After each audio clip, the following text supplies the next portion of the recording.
السلام علیکم ورحمۃ اللہ وبرکاتہ۔ آج ہمارا سبق ہے اسلامی ریاست اور اقلیتوں کے حقوق۔ اسلام کے اندر یا اسلام کی جو ریاست ہے یا ایسا خطہ جو اس کے اندر جو باؤنڈری ہے وہ اسلام کی ہے، اسلام کے دائرے کے اندر جو اقلیتیں ہیں، مطلب ایسی قومیں جو دوسری ہیں، جو اسلام کے علاوہ ہیں، جو اقلیت اصل میں قلیل سے ہے، قلت و کثرت سے اقلیت ہوتا ہے کہ دوسری قومیں ایسی کہ جو کم ہیں۔ اب پاکستان کے اندر اگر ہم دیکھا جائے تو ہندو جو ہیں وہ اقلیت ہیں، کم ہیں، یہود نصارہ اور اس کے علاوہ اور جو دوسرے مذہب کے لوگ ہیں وہ ان کی تعداد کم ہے، اس لیے وہ اقلیت ہوگی، اور مسلمان جو ہیں وہ زیادہ ہیں، وہ اکثریت کے اندر ہوں گے، ان کی کثرت ہے۔ قائد اعظم نے دو ٹوک الفاظ میں فرمایا تھا کہ پاکستان ایک مذہبی نہیں بلکہ اسلامی فلاحی ریاست ہوگی۔ قائد اعظم نے یہ بات کی تھی کہ مذہبی نہیں بلکہ اسلامی فلاحی ریاست ہوگی، جس کے اندر کسی بھی قسم کا کوئی بھی حقوق والا بندہ، کوئی بھی مذہب والا بندہ جب آئے گا تو اس کو اس کے حقوق پورے ملیں گے۔ یہاں غیر مسلموں کو مسلمانوں کے برابر درجہ ملے گا، مطلب رہائش میں، رہن سہن، ادھر ادھر کھانے پینے کی جو اشیاء ہے یا دیگر جو معاملات ہیں ان کے اندر برابر کا شریک ہوگا، کافر بھی مسلمانوں کے ساتھ۔ وہ آزاد اور خوشگوار فضا میں سانس لے سکیں گے، ان کو کوئی تنگی نہیں، کوئی پریشانی نہیں ہوگی ان کو۔ آپ دیکھ لیں ہمارے پاکستان کے اندر بہت ساری ایسی قومیں رہ رہی ہیں جو ہم اقلیت کے اندر ہیں، لیکن ان کو ہمارے جو حکام ہیں یا جو ہمارے ادارے ہیں وہ سیم پروٹوکول جو مسلمانوں کو دیتے ہیں وہ ان کو بھی دے رہے ہیں۔ رواداری اور انصاف کے تقاضے پورے کیے جائیں گے، ان کے ساتھ انصاف، رواداری کے سارے معاملات پورے کیے جائیں گے۔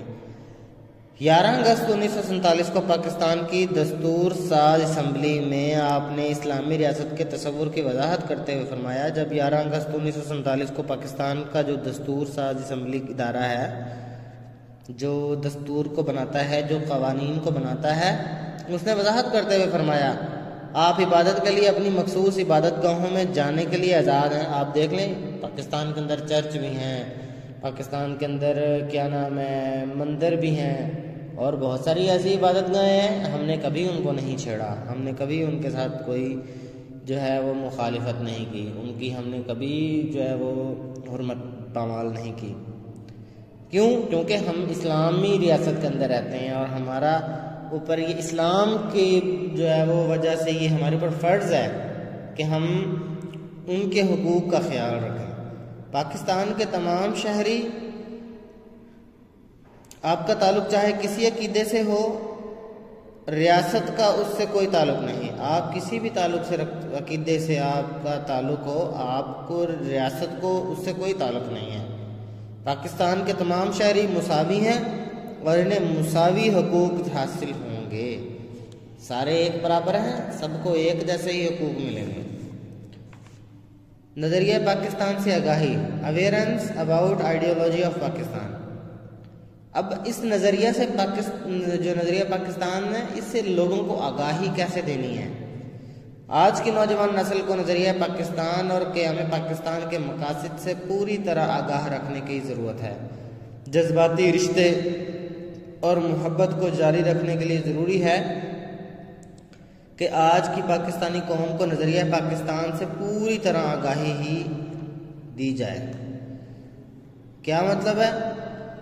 کہ جو ہمارے نوجوان نسل کے لوگ ہیں یا جن کو نظریہ پاکستان کا پتہ نہیں ہے، تو یہ ہمارے اوپر فرض ہے، یا ہمارے جو رشتہ دار ہیں تو ہمارے اوپر یہ بات لازم ہے کہ ہم ان کو بتائیں کہ پاکستان کا نظریہ کیا ہے، اس کے کیا مقاصد ہیں، اس کی کیا وجوہات ہیں، اور یہ ویژن ہمیں جو ہے وہ کہاں سے ملا ہے۔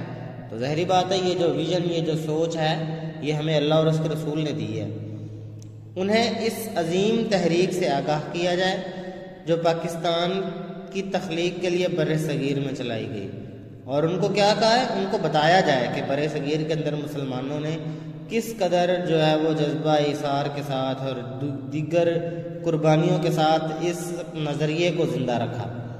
پاکستان کے عوام کو مضبوط اور متحد رکھنے کے لیے ضروری ہے کہ انہیں نظریہ پاکستان کی اہمیت اور تحریک پاکستان کے رہنماؤں کی قربانیوں کا پوری طرح علم ہو۔ ضروری ہے ہمارے نوجوانوں کے لیے، ہمارے ان لوگوں کے لیے جن کو اس نظریے کا پتہ نہیں ہے، ان کو بتائیں اور ان کے رہنماؤں کو بھی جو ہے وہ بتائیں کہ جو پاکستان کے رہنماؤں کی قربانیاں ہیں وہ کیسے انہوں نے دی، انہوں نے کیسے اس وطن عزیز کو حاصل کرنے کے لیے کیسے اپنے بزرگوں کی جو ہے وہ قربانیوں کو پیش کیا۔ غالباً تاریخ کے اندر لکھا جاتا ہے کہ 10 لاکھ سے زیادہ شہداء نے، بلکہ اس سے بھی زیادہ شہداء نے قربانیاں دے کر اس وطن عزیز کو حاصل کیا۔ یہ جو وطن عزیز جس کے اندر ہم رہ رہے ہیں، یہ گھر بیٹھے ہمیں حاصل نہیں ہو گیا۔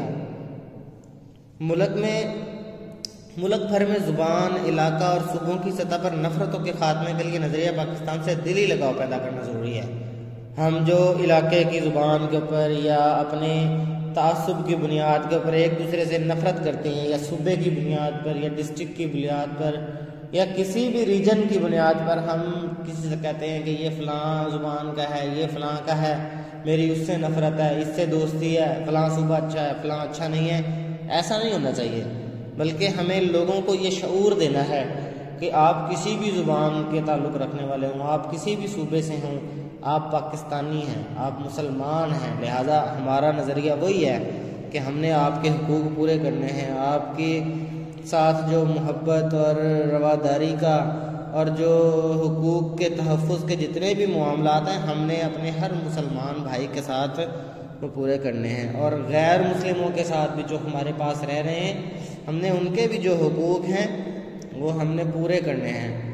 تو یہ آج نظریہ پاکستان سے آگاہی والا جو ہے وہ ٹاپک ہمارا ختم ہوا۔ اگلا ٹاپک ہے نظریہ پاکستان کے عناصر۔ تو آج کا جو ٹاپک ہے ہمارا ختم ہو گیا ہے۔ انشاءاللہ میں آپ سے یہ نظریہ پاکستان کے عناصر، elements of ideology of Pakistan کے متعلق آپ سے جو ہے وہ بات کروں گا اگلے ٹاپک کے اندر۔ اور آپ کوشش کریں کہ اپنے یہ جو سوال جواب آگے آ رہے ہیں آپ نے ان سوال جوابوں کو بھی خود ہی کرنا ہے۔ آپ کو میں اچھے طریقے سے سمجھا رہا ہوں، آپ کے پاس کی بک وغیرہ ہے یا اس طرح کی اور بھی چیزیں ہیں، آپ وہاں سے نوٹ کریں، لکھیں اور مجھے جو ہے وہ وقتاً فوقتاً آپ چیک بھی کرائیں۔ آپ جب ہم آپ کو ہوم ورک کے لیے بلاتے ہیں تو آپ اس کے اندر آئیں، ہمیں چیک کروائیں تاکہ ہمیں پتہ چلے کہ ہمارے بچے جو ہے وہ کام کر رہے ہیں صحیح طریقے سے، اور اگر کوئی کمی پیشی ہوگی تو پھر میں آپ کو اس کے اندر بتاؤں گا۔ کوشش یہی ہو کہ جو آپ کو ہم لیکچر دیتے ہیں آپ اس لیکچر کو اچھے طریقے سے غور سے سنیں تاکہ آپ کو فائدہ ہو اور آپ خود بھی جو ہے وہ ان سوالوں کا جواب اپنی اسٹڈی پر بھی دے سکیں۔ تو مجھے دیں اجازت۔ السلام علیکم ورحمۃ اللہ وبرکاتہ۔